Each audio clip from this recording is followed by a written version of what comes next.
then Allah will show His face to us.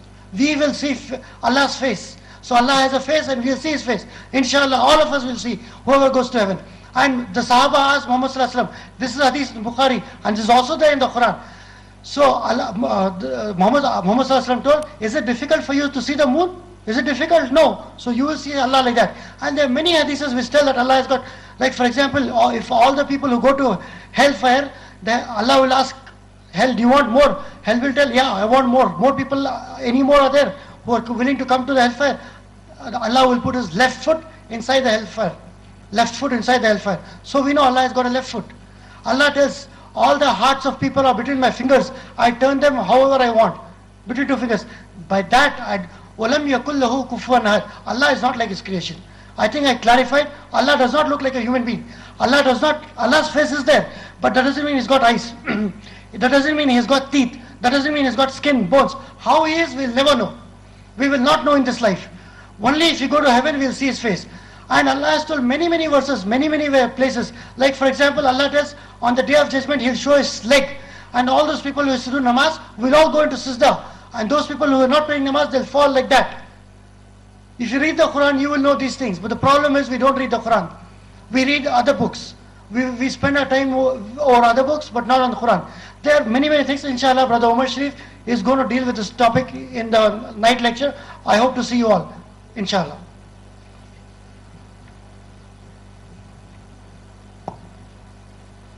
Can we have the last question from the sisters, and please? Assalamu alaikum. My name is Sajida Akhtar and I have completed D.Ed. That means I am going to be a teacher, inshallah, in next few months. I would like to ask a question. I think this question is not related to the topic, but I would like Sister, to ask... okay, we'll allow you, because we won't be doing justice to many other people here who would like to ask. Yes. Other Finally, my question is, how can we make our students to know that the purpose of our life is not only to get education, is not only to get a job and deal a good luxurious life, but we came here to make our akhirah, the real life. Since there is no any separate diniya subject or period in government schools, so how can we promote Islamic education also in minority schools, like primary government schools, Urdu schools? Since it's our responsibility, our teachers' responsibility to do this work.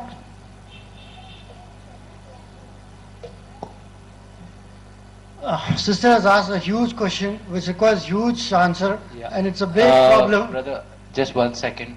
Like I said, please comply to the rules. This is not a debate or a lecture session. Please pose your question to the point, because I mean it's very difficult for the speaker to understand everything that you say, right? He has to concentrate on what you're trying to say, and it will be more appropriate if you pose your question in a summarized manner. Thank you. I would just like to point out 2-3 things, based on the question. If you give me, permission. Okay, inshallah. Basically, this is, at least an hour of answer will be required for the question sister has posed. But I want to clarify one very important thing, because most of us here are students. So I would at least take 3-4 minutes to answer this question. We need to understand one thing. When Allah subhanahu wa ta'ala tells about knowledge, or Muhammad sallallahu alaihi wasallam talks about knowledge in hadith, does it mean medical knowledge, engineering knowledge, knowledge of making steel, knowledge of cooking or baking or all this? It doesn't mean that. You might be surprised to know that all the scholars tell knowledge in Islam means purely Quran and Hadith knowledge. All the other knowledges are praiseworthy in the sense that you get halal roti. A doctor practicing his profession can make halal roti, so in that sense it's good. He can appreciate Allah's creation better by knowing physiology, anatomy. So in that sense it is good. But it is not, this medical knowledge does not fall in the preview of all those beautiful hadiths where Muhammad sallallahu alaihi wasallam told, a person seeking knowledge, the angels will throw down their wings. Everything in the heavens and earth will pray for him. There are so many verses of the Quran which are appreciating, like for example, Surah, 3rd Surah, verse number 18, Allah tells, Allah bears witness that none has the right to be worshipped except He, and so do the angels and those who have knowledge. So Allah is taking the people of knowledge along with Himself, and also the angels. And there are many verses, and the scholars tell us that Allah asked Muhammad Sallallahu Alaihi Wasallam to ask for nothing more than knowledge. وَقُلْ رَبِّ زِدْنِي ilman. Oh Allah, increase me in knowledge. And Allah asks in Surah Rad, is He the one who has knowledge equal to the one who doesn't have knowledge? Verily it is only those who have knowledge who pay heed. In another surah, Surah Mujadillah, Allah tells, it is verily Allah raises in degrees those who have knowledge and iman. And another surah Allah tells, another verse Allah tells, is He the one who knows what has been revealed to you, Muhammad Sallallahu Alaihi Wasallam, equal to the one who is blind? Verily it is the one only who has understanding that pays heed. I want to make this point very clear. I want all of you to take this point home. This is a very important point. Most of us don't know. In Islam, according to the Quran, according to the Hadith, knowledge comes before action. What is the proof for this? Allah tells in the Quran, I know that there is no deity worthy of worship except Allah, and seek forgiveness for your sins. I know first, knowledge first, and then seek forgiveness. So knowledge here comes before forgiveness. So we Muslims need to seek knowledge. By this I don't mean medical knowledge, which is quite important. It's fardal kifaya. Some of us have to become doctors, some of us have to become engineers, because Allah tells, make ready against them all you can of power. Meaning, against the kuffar, make ready everything you can. So that we need to have doctors, engineers, lawyers, etc. But that is not what I'm talking about. I'm talking about the knowledge of the Quran and others. In fact, Allah tells in the Quran, in Surah Fatir, chapter number 38, I'm not sure about 38:25, I think, 38:25, Surah Fatir, Allah tells, it is only, Allah uses the word innama. Innama is an exclusive group of people. It is only those who have been now given knowledge that truly fear Allah. What a simple statement, what a great statement. It is only who have knowledge who truly fear Allah. In other words, if you don't have knowledge, you truly don't fear Allah. Not in the true sense. I can go on quoting many verses of the Quran where Allah subhanahu wa ta'ala has praised knowledge from the Quran. There are hadiths so many. Allah tells, whomsoever Allah is, Muhammad sallallahu alaihi wasallam told in the hadith, whomsoever Allah is pleased with, He gives him the fiqh of knowledge. Fiqh, understanding of deen. Understanding of deen, that is Islam. Not knowledge of medicine, not knowledge of engineering. All this thing is good to earn your livelihood, to earn halal roti. It's praiseworthy. But to get knowledge, see, some of us are praying namaz, we are doing roza. See, it's so simple, we have to understand. Let's assume two people make wudu. Both are doing same action, same wuzu. Both are doing same wuzu. But one fellow, he knows the verse of the Quran where Allah told, when you intend to make salah, wash your faces, wash your hands up to the elbows, rub your head, and wash your legs up to the elbow, ankle, up to the ankles. He knows this verse of the Quran, and then he knows those hadiths in Bukhari and Muslim which describe how to make wuzu. He does accordingly. He knows this is a command of Allah subhanahu wa ta'ala, and his actions are according to the actions of the Sahaba and Muhammad sallallahu alaihi wasallam. There's another fellow who's making the same wudu, but he's making because he thinks his father made, his uncle made, his auntie made, or his friend made, somebody made. Won't there be difference between the two? Nothing changes your worship as much as knowledge. Nothing. There's nothing that can change your worship as much as knowledge can. It is only knowledge which can change your worship. For example, we all tell Ameen. After Surah Fatiha, we all tell Ameen.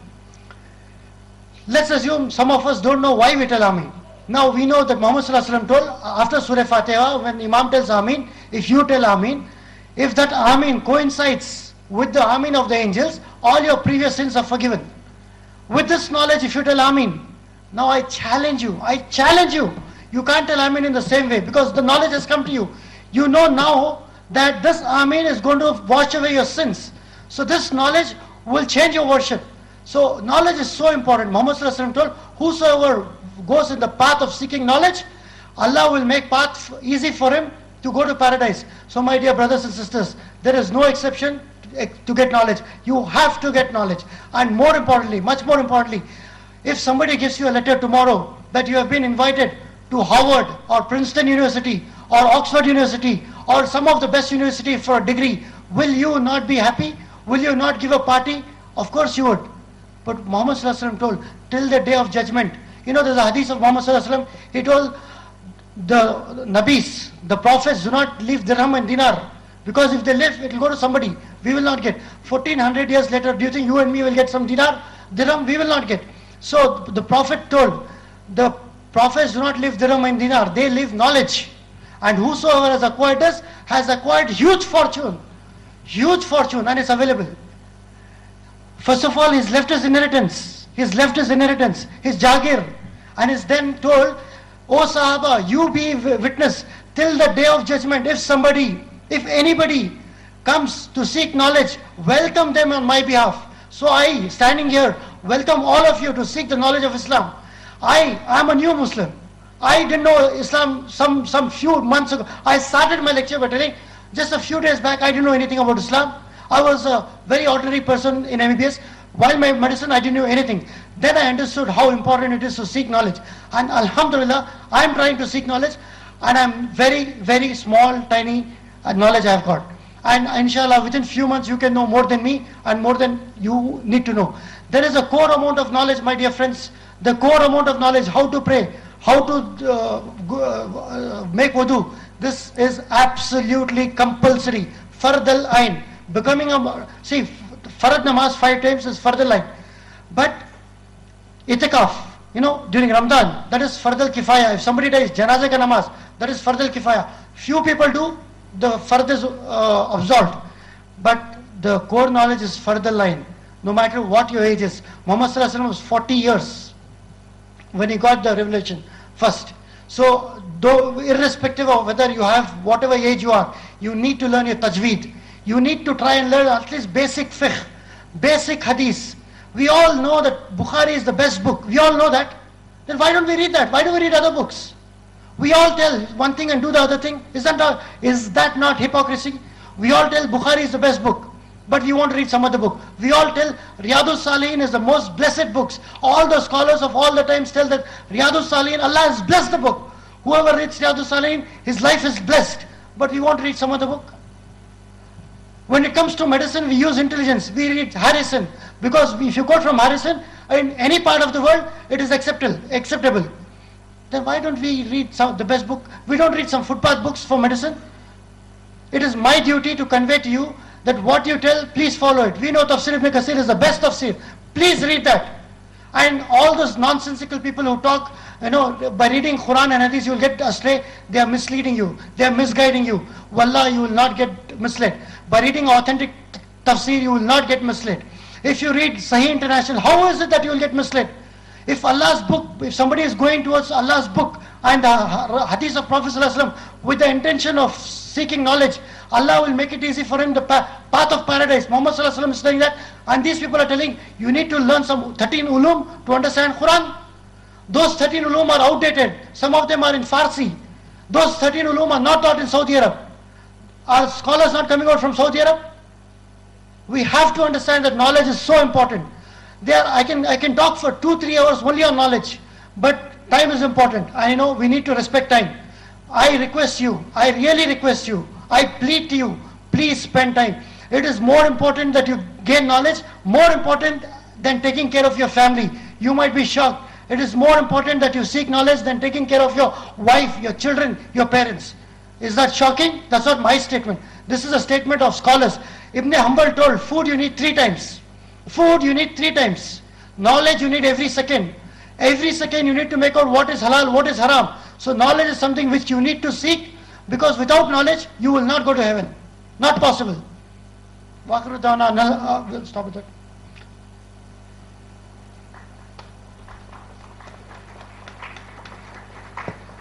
Thank you, Dr. Ravoof, for that enlightening question and answer session.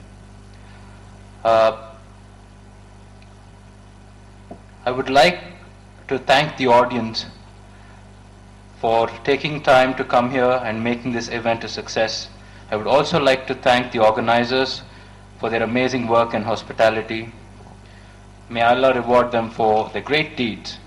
I would like to thank the local authorities for making this premises available and making this event a success. I'd like to conclude with a dua, waqri dawa, and alhamdulillahi rabbil alameen. And before you all leave, I'd just like to make an announcement that the last and final, the session for today will start at 7:30 p.m. sharp, and it's a talk